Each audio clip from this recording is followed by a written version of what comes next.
Because if we can move on to motion U, calling Susan Walker, Aberdeenshire.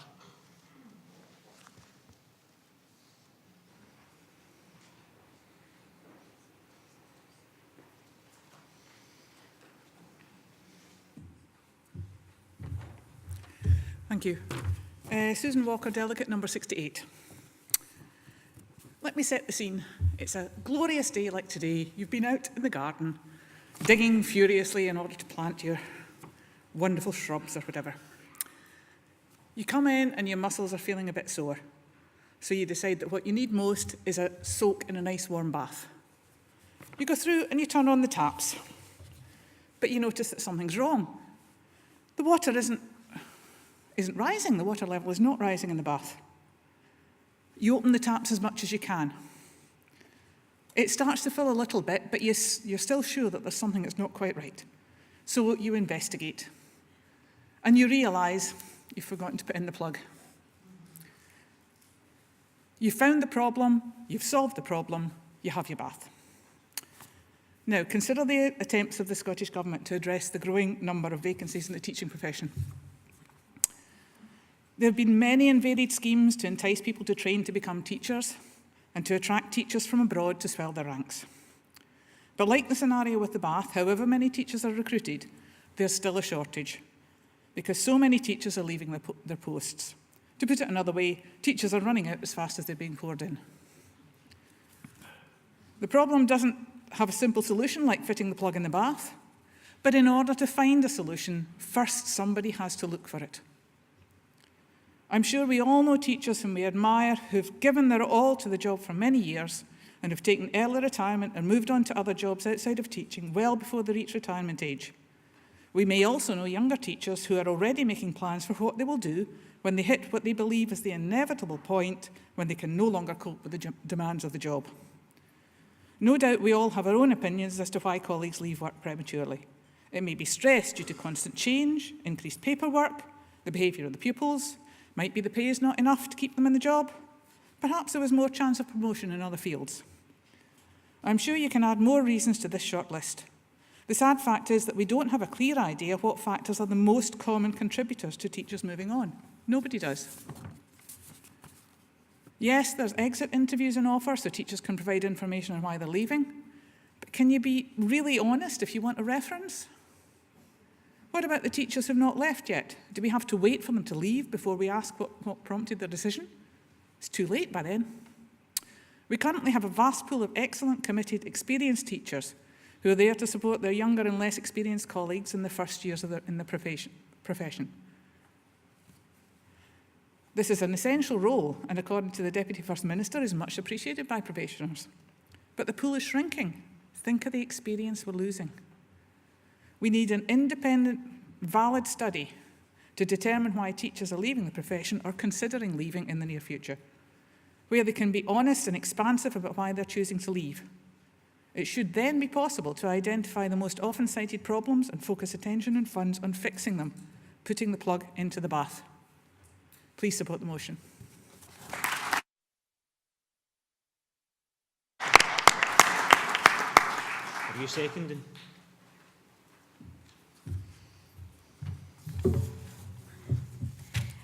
Ruth French, delegate number 67.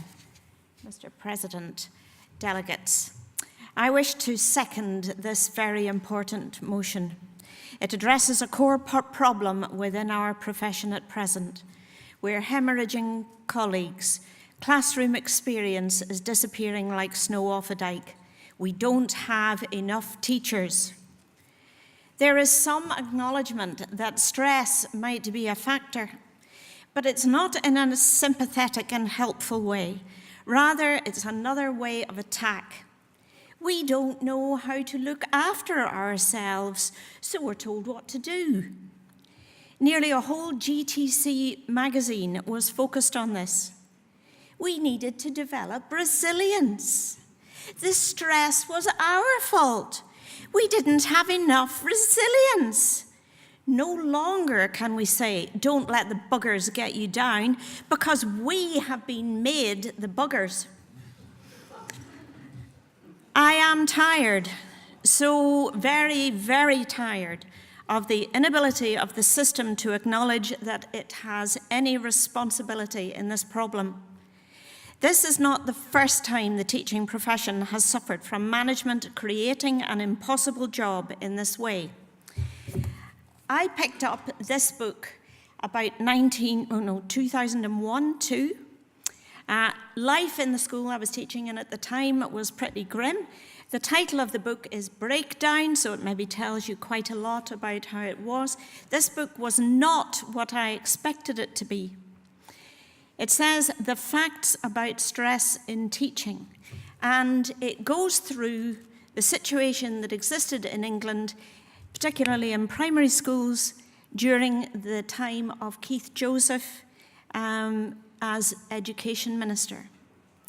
They lost nearly 50% of their primary school teachers at that time because teachers just got to the point where they drove to school and then they didn't turn in. They just drove past. The whole idea of learned helplessness is gone through with some forensic viewing. It is a really good read. It's quite disturbing that every time I open a page, I see something and I think, that's just like it is just now.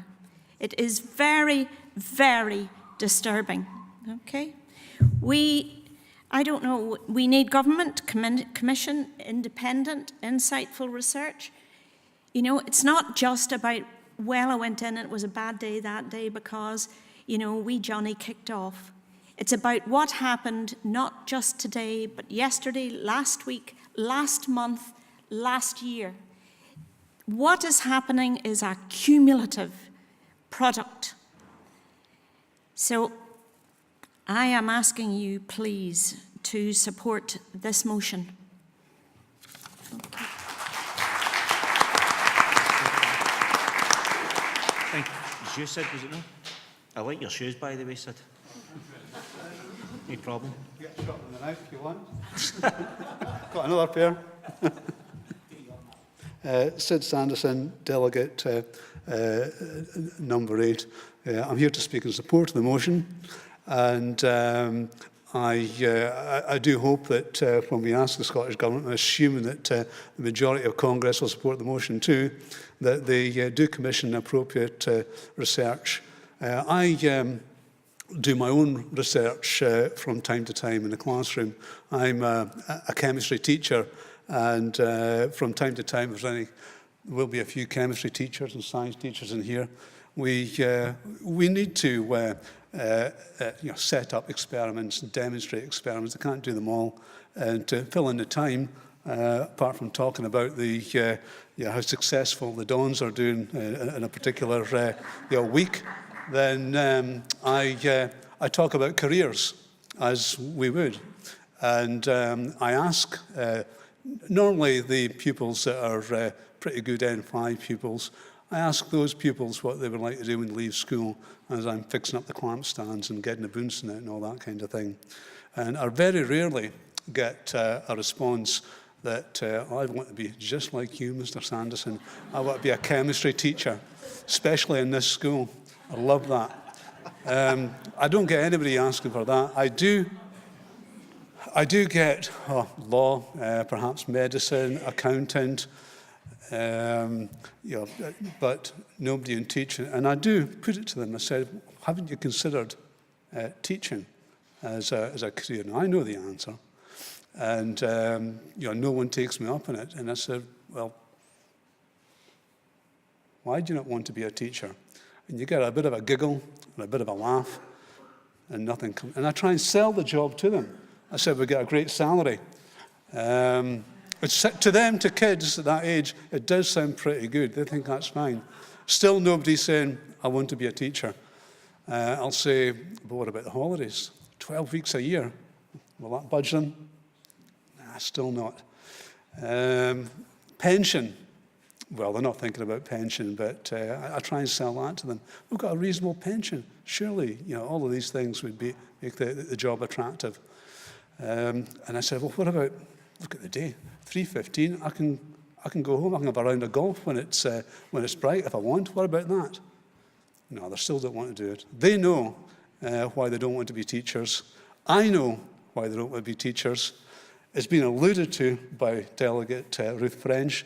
It's been alluded to by our President, Kevin Campbell. So I don't think we need the government to do the research. I think the government know the reasons why we are unable to recruit and retain staff, but I still think we should be asking the government to do that research. I commend the motion. I hope you support it too.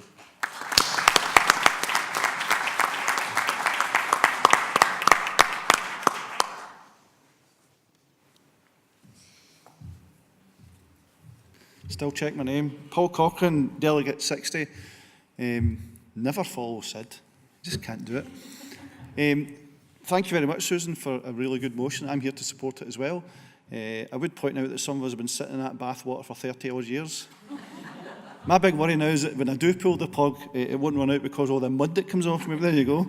I do a little bit of research, the same as Sid. And I got a fright 2 weeks ago when I went on Facebook one night and it didn't come up and I got the reflection of my face back off the screen. But that was the first fright.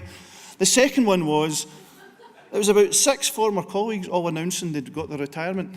And none of them were 60. None of them were 60.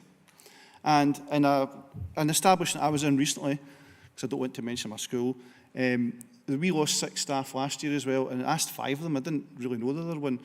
And just about all of them said, when I asked them, why are you leaving? CFE.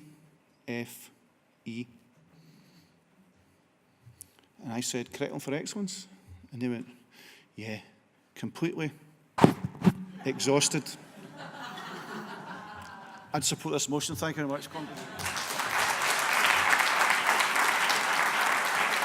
Can I just say, Paul, I've seen your Twitter entry, by the way. We'll be having words about that later. I'm just going to speak to support the motion as well. Sally Shearer, East Aberdeenshire Delegate number 19. I spoke to one of our NQTs in our school, and it was really interesting talking to her. She was a lawyer. She gave up law to come into teaching because she thought it was an easier job. Right?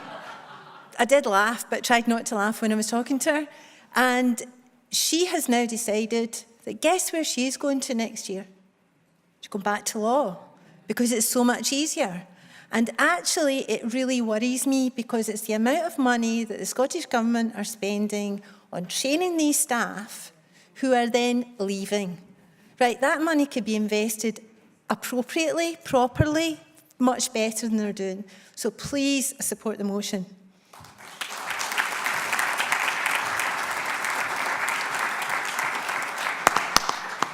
Hey, colleagues, if there are no more contributions, we'll move to the vote. All those in favour? Against? Abstain? Carried unanimously.